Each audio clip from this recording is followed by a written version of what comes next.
Baye Cheikh Diop, Cheikh Koli, Famara Goudiaby, Pape Sidi Mbaye, Cheikhouna Ndiaye, Sadio Kamara, Mansour Thiam, Moussa Dramé, Alassane Bari, Modou Ndiaye, Bourama Sané. Ces noms sont ceux de quelques-unes des victimes de la guerre de Macky Sall contre le peuple sénégalais. Ils avaient 12, 17, 18, 20, 21 ans. Le plus âgé avait 35 ans. Ils ont été tués sur ces instructions non pas par des forces de l'ordre, mais par des forces aux ordres du tyran. Qu'ils reposent en paix et que leurs proches soient consolés. Bonjour, je m'appelle Nathalie Yamb, ça veut dire abeille en Wolof. Compte tenu de ce qui s'y passe, il m'est impossible de ne pas parler du Sénégal aujourd'hui. J'ai donc chamboulé ce que j'avais prévu pour faire cette petite vidéo qui sera dédiée non pas à une thématique spécifique, comme je l'ai faite avec le franc CFA ou la corruption, mais qui sera plutôt centrée sur l'actualité. Pour d'une part, exprimer encore une fois mon soutien à toutes celles et tous ceux qui se battent fièrement et courageusement pour la liberté et l'état de droit au Sénégal, et pour vous dire 2 ou 3 choses qui vont sans doute piquer certains, mais c'est la marque de fabrique d'une abeille, n'est-ce pas? Lundi, face à une révolte populaire sans précédent qui avait suivi les arrestations arbitraires d'Ousmane Sonko, mais également de Guy Marius Sagna, de Tiaté et Kilifeu du collectif Y en a marre et de bien d'autres opposants et activistes, le régime délinquant de Macky Sall a été contraint de faire machine arrière et de libérer sous conditions judiciaires le leader de l'opposition et détenteur des aspirations au changement de la jeunesse sénégalaise, Ousmane Sonko. Comme il avait fait ça avec l'ancien maire de Dakar, Khalifa Fall, à l'époque, et puis il n'y a rien eu, le président sénégalais s'est dit qu'il allait réutiliser les mêmes ressorts. Mais mal lui en a pris. En réalité, si l'arrestation de Sonko a été la goutte d'eau qui a fait déborder le vase, les raisons de la colère sont à trouver dans la mauvaise gouvernance d'un régime autocratique, népotiste et corrompu, dans l'instrumentalisation récurrente de la justice pour éliminer des adversaires politiques et dans la pauvreté endémique qui s'est accrue avec les mesures complètement décalées et liberticides, bêtement copiées sur la France, instaurées par le président sénégalais, l'homme qui trouve une grande fierté à rappeler à l'opinion nationale et internationale que les tirailleurs sénégalais étaient des privilégiés pendant la Deuxième Guerre mondiale parce que, contrairement aux autres Africains, ils recevaient des desserts. Magnéto.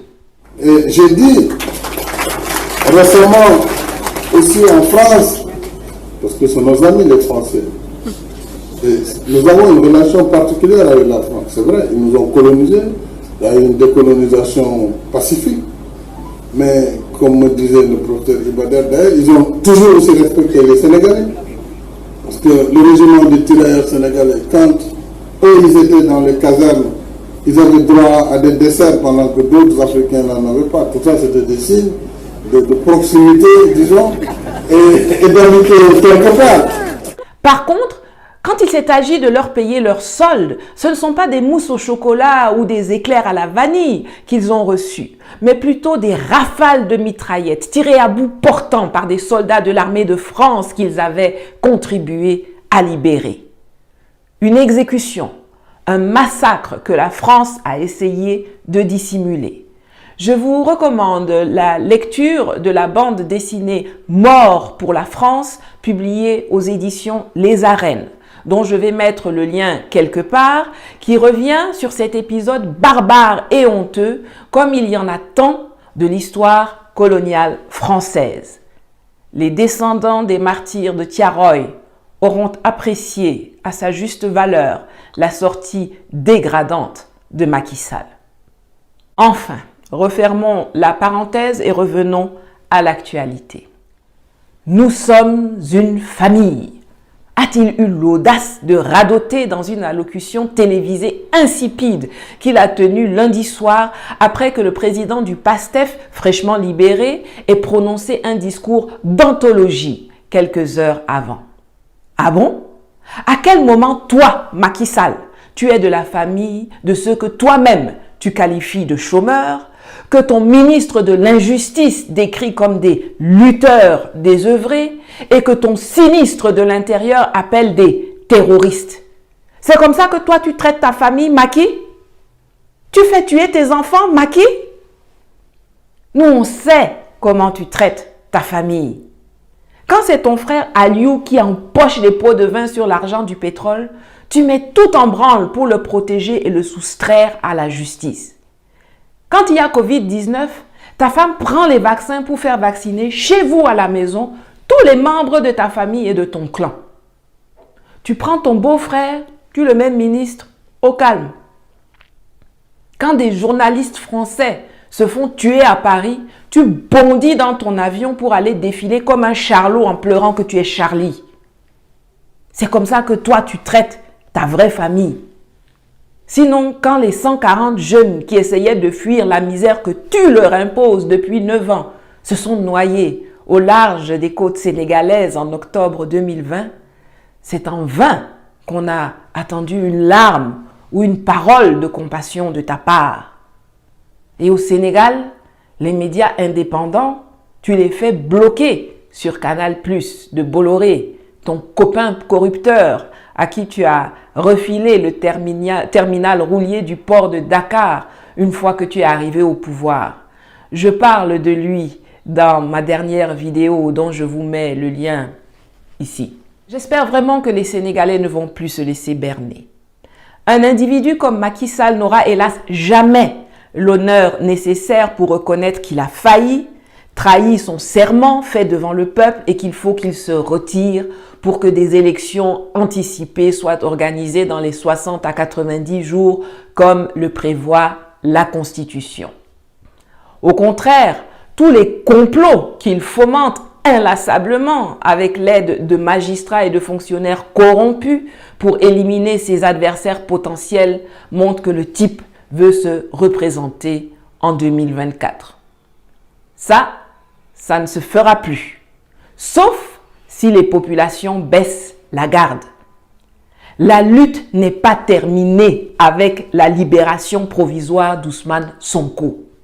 Il va tenter de vous avoir à l'usure pendant les 3 ans qui nous séparent de la prochaine élection présidentielle.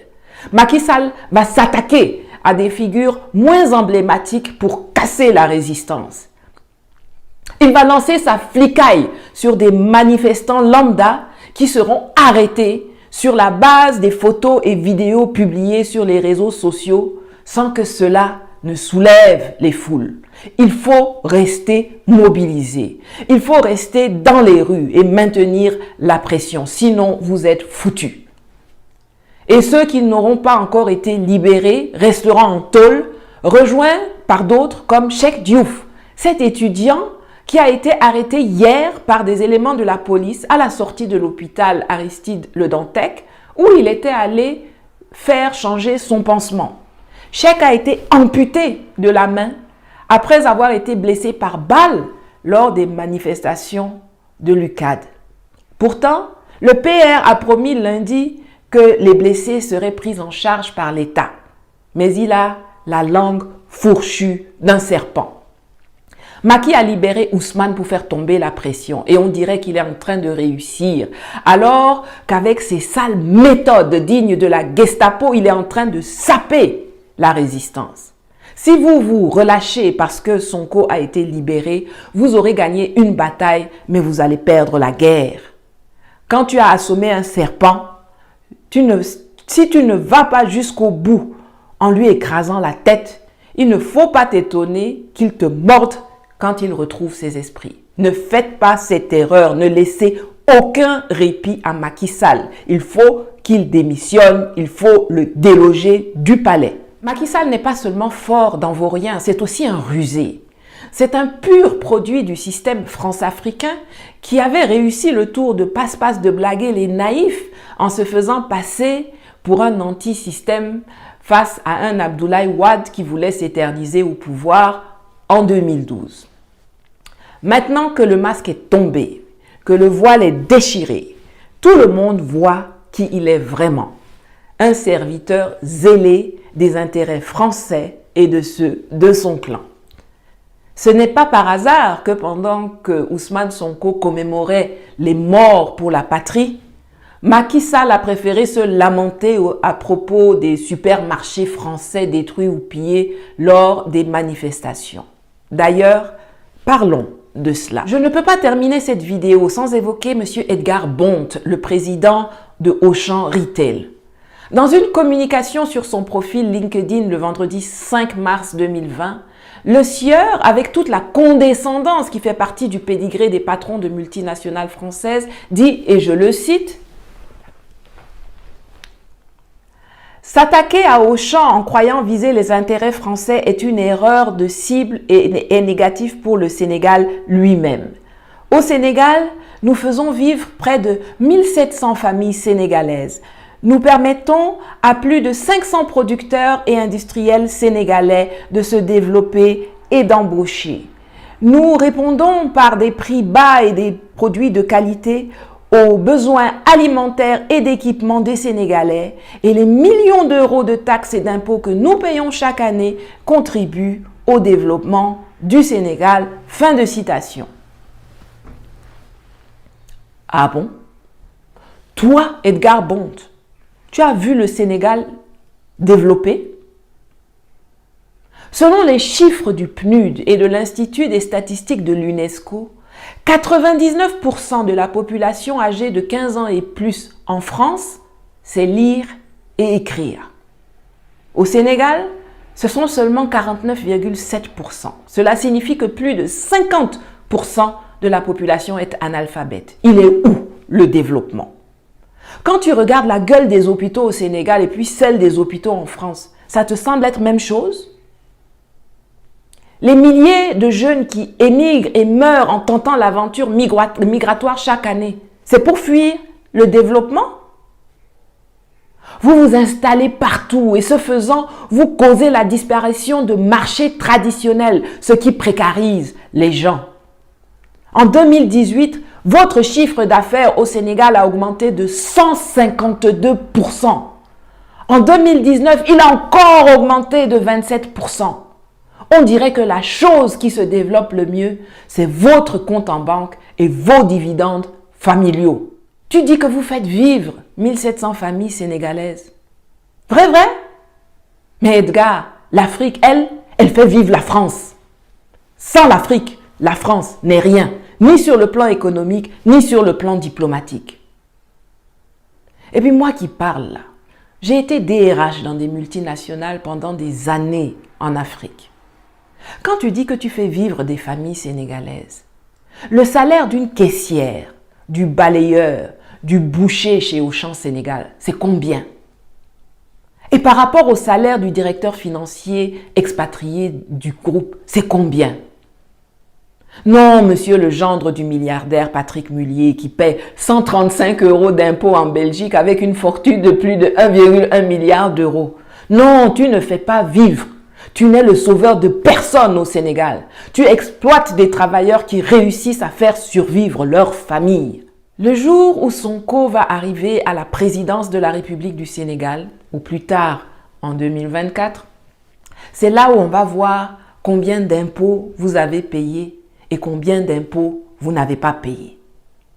Auchan appartient au groupe Mullier, qui est régulièrement indexé en Europe pour fraude fiscale et pour fuite de capitaux.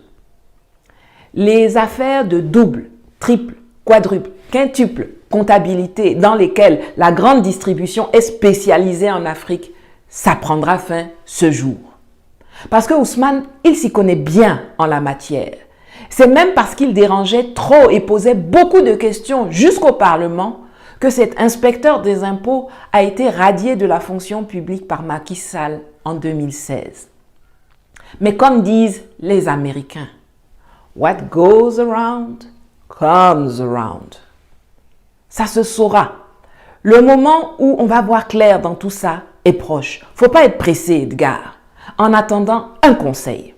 Il faut faire profil bas. Parce que c'est ce genre de sorties hasardeuses et méprisantes qui vont faire que la prochaine fois, ce n'est pas seulement 14 magasins qui vont être détruits, mais les 17 restants aussi, et d'autres business et intérêts français par-dessus, et pas seulement au Sénégal, mais partout en Afrique.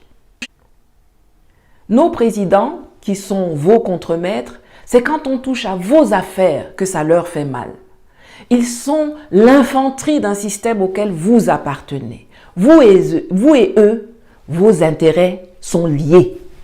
La jeunesse sénégalaise, quand elle attaque Carrefour, quand elle attaque Total, quand elle attaque Auchan, elle sait pourquoi elle le fait. Elle ne se trompe pas d'adversaire, ni de cible. Et elle ne va pas se laisser complexer par votre vocabulaire bizarre. Ceux dont vous êtes fiers et que vous célébrez à tour de bras en France, là, les résistants, ce sont eux qui plastiquaient les dépôts de munitions et puis qui faisaient dérailler les trains sous l'occupation allemande. Alors vous avez le droit de célébrer vos résistants et nous, on doit gronder nos jeunes patriotes et vous laisser les qualifier de terroristes et de pilleurs? Jamais. Jamais. Voilà, c'est tout pour aujourd'hui. Je voudrais encore une fois redire mon admiration à toutes les dignes combattantes et combattants de la liberté au Sénégal. Je suis fière de vous. Vos parents, vos familles, les vrais, doivent aussi être fiers de vous. Ne relâchez pas la pression. La lutte est loin d'être terminée. Quant aux autres Africains qui regardent, j'espère que vous prenez des notes et que vous apprenez. Les Sénégalais étaient descendus dans la rue pour empêcher Abdoulaye Wade de barrer la route à la victoire de Macky Sall en 2016. Aujourd'hui, ce même Macky, pour qui ils se sont battus, les a salement déçus et trahis et les fait même tuer et arrêter. Mais ce n'est pas pour cela qu'ils s'assoient sur leurs talons pour pleurnicher et justifier leur lâcheté par le fait qu'ils ont été déçus et trahis par le passé. Au contraire, ils redescendent dans la rue exprimer la souveraineté du peuple avec encore plus de vigueur et de force qu'auparavant. C'est comme ça qu'on se comporte quand on est un vrai garçon, quand on est une vraie go. Pas les excuses bidons que j'entends trop souvent du côté des soi-disant locomotives du précaré colonial. Prenez-en de la graine et à la prochaine.